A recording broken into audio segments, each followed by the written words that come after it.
फिरोजाबाद के एक अखाड़े में आए हुए हैं और एक ऐसे इंसान से मिलाने वाले हैं आपको, एक ऐसे शख्स से मिलवाने वाले हैं जिन्होंने फिरोजाबाद का ही नहीं बल्कि अपने यूपी का नाम रोशन कर रखा है। अगर हम फिरोजाबाद की बात करें तो शायद छोटी बात होगी, यूपी के टॉप 10 नंबर 1 एक ऐसे पहलवान से मिलवाने वाले हैं जो इंटरनेशनल लेवल पर फाइट लड़ने का है, कुश्ती में है और उनकी बराबर प्रैक्टिस भी चल रही है। यहाँ पर हमारे साथ हैं और हम आपको मिलवाना चाहेंगे और उनके मुंह से ही जानेंगे कि आखिर वो इतने लेवल पर कैसे पहुंचे और उनका संघर्ष कैसा रहा, कितनी मेहनत करी।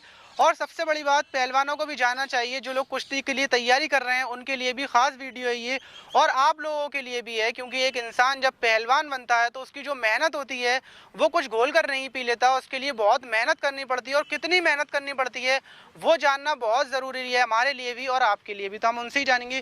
क्या नाम है आपका? गौरव यादव जी मेरा। गौरव यादव नाम है आपका। तो आपने कितनी लड़नी, कितनी फाइट है लड़नी? मैं जी नेशनल 7 बार नेशनल खेला हूँ और कई बार मैं स्टेट में गोल्ड है, नेशनल में मेडल है मेरा। अच्छा जी। तो अभी फिलहाल में आप क्या कर रहे हैं? अभी मैं जी मेरा जूनियर का कंपटीशन है उसकी, क्योंकि जब हमें पता चला आपका इतने अच्छे इरादे हैं और आप इतना लंबा तक जाने की सोच रखी है, तो हमारा मन था कि आपसे बात करें, आपसे रूबरू होकर जानें और लोगों को बताएं कि फिरोजाबाद में एक ऐसा भी पहलवान है जिसके इरादे बहुत बुलंद हैं और बहुत ऊंचाइयों पर जाने का इरादा है। Thank you. तो प्रैक्टिस है वो कैसी चल रही है अभी फिलहाल? प्रैक्टिस यहाँ पे जैसे लॉकडाउन लग गया, मैं पहले मैं साई में प्रैक्टिस करता था, वहाँ तो मैट भी थी लेकिन हमारे। अच्छा, अभी आपने कितनी फाइटें लड़ ली हैं? मैंने करीबन बहुत फाइटें लड़ी, जैसे कि मैं नेशनल में बता चुका हूँ, मैं 7 बार मेरा नेशनल खेला हूँ, उसमें 2-3 बार मेरा मेडल भी है और कई बहुत फाइट तो बहुत लड़ चुका हूँ। यूपी के आप फर्स्ट हैं? हाँ, नेशनल में 7 बार। कितने लोगों की होती है, कितने लोगों की? जैसे एक वेट में अगर 200 लड़के आगे, 100 लड़के आगे, उसमें से फर्स्ट आना तब नेशनल के लिए चुना जाता है एक लड़का 200-300। तो कितनी मेहनत पड़ती है, कितनी मेहनत करनी पड़ती है? मेहनत तो आप देख सकते हो, अभी अखाड़े सब लोग कर रहे हैं। मैं जैसे मॉर्निंग में 5 ऐसा होता है, सभी लोग करते हैं, मेहनत तो सब करते हैं, लेकिन नंबर 1 बनने के लिए क्या करना पड़ता है? उसके लिए एक तो सबसे पहली चीज़ है डिसिप्लिन होना बहुत ज़रूरी है। खिलाड़ी, अच्छा प्लेयर बनने के डिसिप्लिन बहुत ज़रूरी है, जो कि मेहनत के साथ साथ डिसिप्लिन बहुत ज़रूरी है। जो आपने किया वो क्या था, मतलब सबसे अलग क्या था? जी, मैं सबसे खास बात है जैसे कि मैं वर्कआउट करता हूँ, मतलब जुनून इंसान का सबसे खास होता है या फिर उसकी वर्कआउट सबसे खास होती है या फिर दोनों चीज़ें मिलकर होती हैं? जी, जो अगर आप वर्कआउट करते हो, अगर जुनून के साथ वर्कआउट करते हो, कोई भी प्रैक्टिस करते हो, उसी पे ध्यान रहता है, आप एक टारगेट बना के चलते तो आप लोग कर सकते हो। आपका टारगेट कितनी उम्र से था? जी, मैं करीबन 2012 से रेसलिंग कर रहा हूँ, 13 से, और जब से मैं लगातार कंटिन्यू कर रहा हूँ। तो ये शौक आपको मतलब कब लगा? जी, मुझे 2013 से ही, मैं जब मैं स्कूल में पढ़ता था तो वहाँ से मैं। मतलब क्या देखा आपने, ऐसा क्या देखा कि आपको लगा कि बनना ही बनना चाहिए? जी, मेरे यहाँ पे दंगल की कुश्ती होती, मेरे एक मनोज पहलवान जी हैं जो इस अखाड़े के, कपावली अखाड़े के हैं, तो मैं उनकी कुश्ती देखता था, उनसे मुझे शौक लगा, उनको देख के मैं कुश्ती में आया। तो देखने से ऐसा होता है, बहुत सारी चीज़ें देखी जाती हैं, शौक लगता है, फिर इंसान का खत्म हो जाता है, लेकिन आपको इतना कर्रा वाला कैसा लगा कि अभी भी बरकरार है?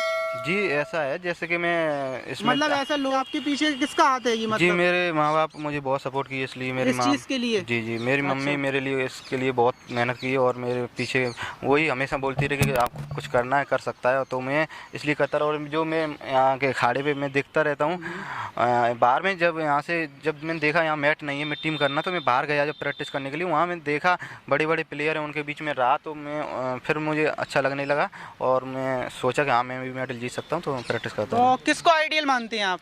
मैं जी वैसे तो मेरे रेसलिंग के सुशील कुमार जी हैं। अच्छा, हाँ कहाँ जी, के हैं वो? वो हरियाणा के हैं, वो ओलंपिक 2 बार ओलंपिक मेडलिस्ट हैं। तो एक पहलवान की जो डाइट होती है, खिलाई होती है, खाना पीना होता है, उसको क्या होता है आपका, मतलब खाना पीना कितना होता है? जी, मैं जैसे कि घी, दूध, बादाम पहलवान खाते हैं, बादाम जैसे वर्कआउट के बाद बादाम भी पीते हैं और घी बहुत ज़्यादा खाते हैं, मक्खन वगैरह। और ऐसा चिकन वगैरह भी खाना पड़ता है, ज़रूरी होता है? नहीं, ये ज़रूरी नहीं है, मैं बिल्कुल नहीं खाता हूँ, मैं वेजिटेरियन हूँ। अच्छा, ऐसे आप सुबह उठते हैं तो क्या खाते हैं सबसे पहले? मैं सबसे पहले जैसे कि अगर वर्कआउट जाने से पहले कुछ खाते हैं, जैसे केला वगैरह खा लेते हैं, उसके बाद वर्कआउट जाते हैं, वर्कआउट करने के बाद में हम बादाम वगैरह पीते हैं, उसके बाद अपना ब्रेकफास्ट करते हैं।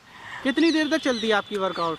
जैसे सुबह में 5 बजे करीबन उठ जाते हैं और रनिंग वगैरह करते हैं, एक्सरसाइज करीबन 9 बजे तक, 8:30-9 बजे। अच्छा, अगर कोई बनना चाहता है, अगर कुछ बनना चाहता है, वो भी कुछ बनना चाहता है, अपनी पर्सनालिटी या फिर बॉडी को फिट रखना चाहता है, तो सबसे ज़रूरी चीज़ आज की जो युवा है उनके लिए आप क्या मैसेज देना चाहेंगे? जी, सबसे इम्पोर्टेंट जो होती है कि मतलब हम धूम्रपान ज़्यादा करते हैं, धूम्रपान से दूर रहें, और हम जो वर्कआउट करते हैं, मेन चीज़ होता है डिसिप्लिन। कोई चीज़ अगर आप अच्छे से डिसिप्लिन डिसिप्लिन में रह के उसको करोगे, वर्कआउट करोगे, कुछ भी करोगे, मेन चीज़ होती है बॉडी अपनी जिम के अंदर या किसी अखाड़े के अंदर नहीं बनती है, वो उसके बाद में बनती है, जो आप पूरे दिन में क्या कर रहे हो उससे बॉडी बनती है। तो यहाँ पर आप प्रैक्टिस भी दे रहे हैं अपने, कितने हाँ जी, स्टूडेंट हैं अभी आपके यहाँ पर? जी अभी तो मेरे जैसे कि मेरे सीनियर भैया हैं और भी प्रैक्टिस करते हैं, और छोटे छोटे बच्चे बहुत आते हैं यहाँ पे।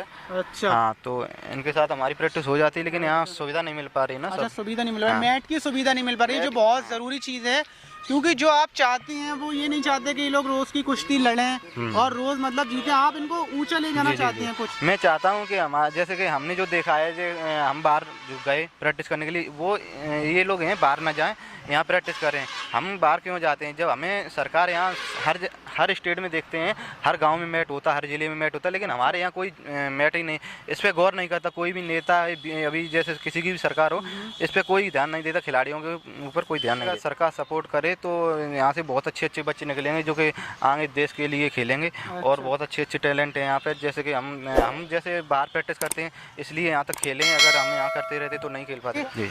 और अगर आप नंबर 1 पर आ जाते हैं जी जी तो आप पूरे ऑल इंडिया में फिरोजाबाद का नाम रोशन करते जी हैं। बिल्कुल। मैं तो लेकिन बस ये है कि आपको थोड़ी जो सहूलियतें हैं वो नहीं मिल पा रही हैं। अगर सहूलियतें मिले यहाँ तो से मुझे कोई वो नहीं मिल पा रहा, जैसे प्रैक्टिस के लिए मैट नहीं या कुछ भी नहीं, कोई ज़्यादा वो नहीं। तो आपकी बातों से लगता है मतलब अगर इंसान करना चाहे तो वो कुछ भी कर सकता है, मतलब नामुमकिन जैसी कोई चीज़ नहीं है। नामुमकिन नहीं है कर सकते हो, लेकिन यहाँ पे सरकार को ये चीज़ देखना चाहिए कि जैसे नए नए बच्चे हैं छोटे छोटे, उनको ध्यान देना चाहिए, खिलाड़ियों के ऊपर ध्यान नहीं दे रही। अच्छा, यहाँ पर आप यहाँ पर भी हैं और भी जगहों पर जाते तो आपने क्या देखा, यहाँ के युवाओं में है शौक इस हाँ, चीज़ का? यहाँ के जैसे छोटे छोटे बच्चे आप लोग देख सकते हो, अभी 5-4 बजे से ही प्रैक्टिस कर रहे हैं ये। हाँ। और कंटिन्यू भी अभी तक 8 बजे तक करते ही रहेंगे ऐसी प्रैक्टिस। तो जोश जुनून तो है, और वो भी मिट्टी में वर्कआउट करते हैं। तो कब है आपकी ये कुश्ती, कब की? अब मेरी अभी डेट के लिए नहीं है, लेकिन मेरी 1 महीने में फाइट हो जाएगी। 1 महीने में हो जाएगी। अगर वहाँ पर जीत जाते हैं तो आप इंटरनेशनल फाइट पर लड़ने जाएंगे? जी बिल्कुल। तो आपका सवाल क्या है, अगर आप कुछ सवाल करना चाहते हैं